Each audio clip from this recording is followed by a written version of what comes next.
Hey guys, it's Jayla. So today I'm going to be talking about social conditioning as a black woman. How my experiences as a black woman. I'm going to start this video with telling everybody what does social conditioning mean. Okay, so let's get started. Social conditioning is when society teaches you over time what is normal, what's acceptable, what's attractive or expected, and you start to believe and act on those ideas without subconsciously realizing it. What are some things black girls have been socially conditioned to believe? Okay, lighter skin for sure, looser hair texture, long hair, being curvy but still skinny, smaller nose, full lips, shorter, and just being soft and feminine. Okay, but when we look at experiments being done with black kids in 2000, early 2000s, 2012, 2011, when I was 5, 6 years old, right? Black kids believed in their hearts that the darkest skin was the dumbest. The darkest skin doll was the ugliest. Any negative connotation you could think of, it was a darker skin doll, the darkest skin doll.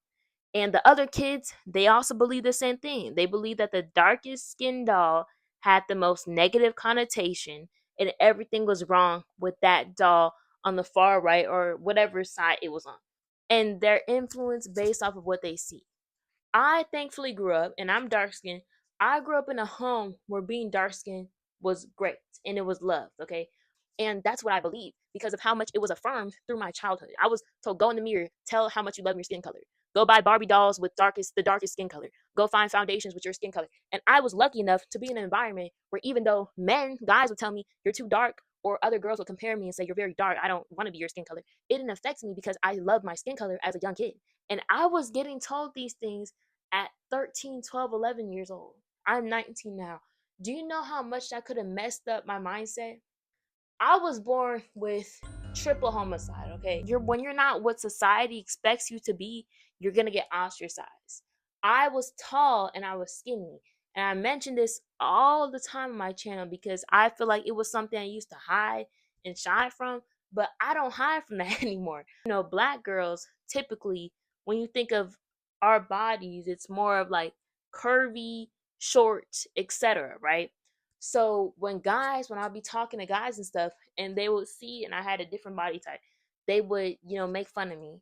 They would say all types of things about my body. Oh, you're too skinny. Oh, you're a stick, you're a twig. I don't want to talk to you. I'd rather talk to someone that's short and thick. You don't have the two factors. You know what I'm saying, right?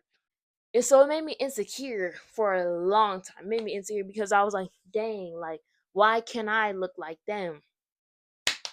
Pathetic, pathetic, okay? And I finally snapped at that mindset because I'm like, wait, who's telling me to hate my body? It wasn't me, it was the society around me. And why should I let a bunch of no names tell me how to feel about myself, right? That's what black girls we need to realize because at the end of the day, we're always going to get judged. No matter what. You wear your natural hair. Oh, it's too nappy. It's not acceptable. The workplaces don't allow. You wear straight hair. Oh, no, I don't think you want to be black. Black girls don't have straight hair. You wear wigs. Oh, no, wigs. That means you hate yourself. You wear wigs. You wear braids. Oh, no, those get tied at the time and it's so fake hair. You wear this. You wear that. Why do you Consistently need to fit in with something. Wear what you do, what you want to do. Guarantee there are so many standards that you have, things that you have, things that you look like, you have been told to hate. Well, I'm 5'8", I'm tall, right? And so when I would be walking past guys and I'll be the same height as them or I'll be taller than them, they would try to pick on me. If someone tells me I'm tall, I take it as a compliment because I love being tall now. I don't take it as an insult. I was dark skinned, I was tall, and I was skinny. I was mostly the opposite of what guys wanted or what guys looked for, okay? And guess what? I did not give okay. Realistically, I did not care because for me, I knew I was pretty. I love my skin color. I love being dark. I love being tall. Nothing about some no names. Okay, you guys roll in flocks. You don't think for yourself. Tweedledum, Tweedledoo. Both of you are degenerates. You're dumb. You have a combined IQ of 5, so on and so forth. So it's like, why am I letting someone I wouldn't even let step in my shoe judge my appearance? You're nobody to me. You're told this is what you need to look like. This is what is pretty. Who defined what is pretty for you? You should define what is pretty. because everyone has different definitions of being pretty, okay? Don't go on social media. Don't look at the next woman. Don't do all this. Don't let the men tell you. Define what is pretty for you, okay? You have internalized hatred. You have insecurity. You have comparison. You have self policing. You have all these terrible things. And how do we fix it? We have to identify the thought patterns. You have to challenge that inner voice. Therapy, journaling, small acts of resistance, and redefining beauty based off of your standards and your standards only.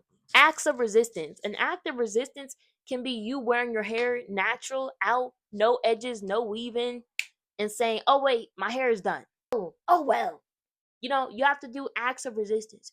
You have to journal. You have to do therapy because it sucks, but this is the world we're in. This is the world we're in. We can't be our natural self, but guess what? You can be.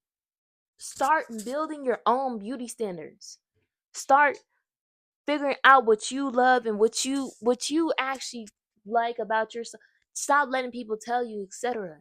Because if you're gonna continue on this path of this is what's right by what people tell me and this is what I need to look like, you will never have a self-image. Okay? Simple as that. You're not gonna have self-image. At the end of the day, it is what it is. Some things you just cannot change about yourself, and they're non-negotiables, and it's no sense of being insecure about things you cannot change.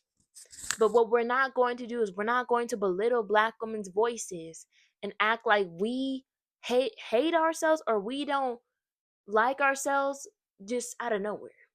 We were conditioned to believe such things as Black kids since a young age.